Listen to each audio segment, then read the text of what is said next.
দেশের ক্লাব ফুটবলে আগমনের পর থেকে বাংলাদেশ প্রিমিয়ার লিগে একক আধিপত্য ধরে রেখেছে বসুন্ধরা কিংস। প্রিমিয়ার লিগে টানা ৪ মৌসুমে চ্যাম্পিয়ন তারা। আরও একটি শিরোপা জয়ের হাতছানি কিংসের সামনে। পঞ্চম শিরোপা পেতে হলে মোহামেডানের বিপক্ষের ম্যাচ থেকে পূর্ণ ৩ পয়েন্ট পেতে হবে বর্তমান চ্যাম্পিয়নদের। চলতি মৌসুমে দুর্দান্ত ছন্দে আছে কিংস। এখন পর্যন্ত লিগে ১৪ ম্যাচ খেলে ৩৭ পয়েন্ট নিয়ে শীর্ষে আছে তারা। ফেডারেশন কাপের শিরোপার রেসেও টিকে আছে বসুন্ধরার জায়ান্টরা। নিজেদের শেষ ম্যাচে ঢাকা আবাহনীকে হারিয়ে আত্মবিশ্বাসের তুঙ্গে আছে অস্কার ব্রুজনের দল।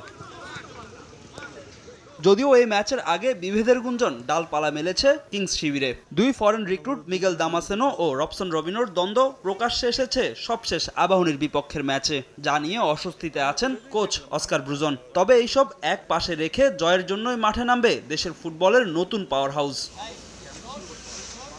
আনিসুর রহমান জিকো ছাড়া দলে নেই কোনো বড় ইনজুরি সমস্যা। পূর্ণ শক্তির দল নিয়ে মাঠে নামবেন অস্কার ব্রুজন। আর এই ম্যাচে স্প্যানিশ কোচের তুরুপের তাস হতে পারেন ফর্মের তুঙ্গে থাকা ডোরিয়ালটন।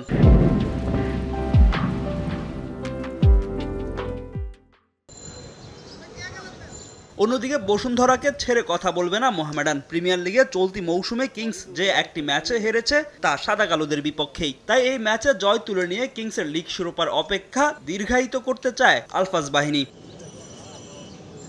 চলতি মৌসুমেও দুর্দান্ত সময় কাটাচ্ছে মোহামেডান। প্রিমিয়ার লিগে এখন পর্যন্ত হারের মুখ দেখেনি তারা। বসুন্ধরার বিপক্ষে লিগের আনবিটেন রেকর্ডটা অক্ষুণ্ণ রাখতে চায় সাদা কালোরা। লিগের শিরোপা থেকে অনেকটা ছিটকে গেলেও ফেডারেশন কাপের ফাইনালে উঠেছে মতিঝিল পাড়ার ক্লাবটি।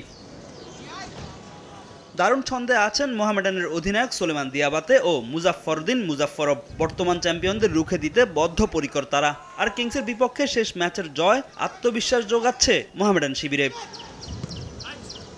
ফাহিম ইসলাম, সময় সংবাদ।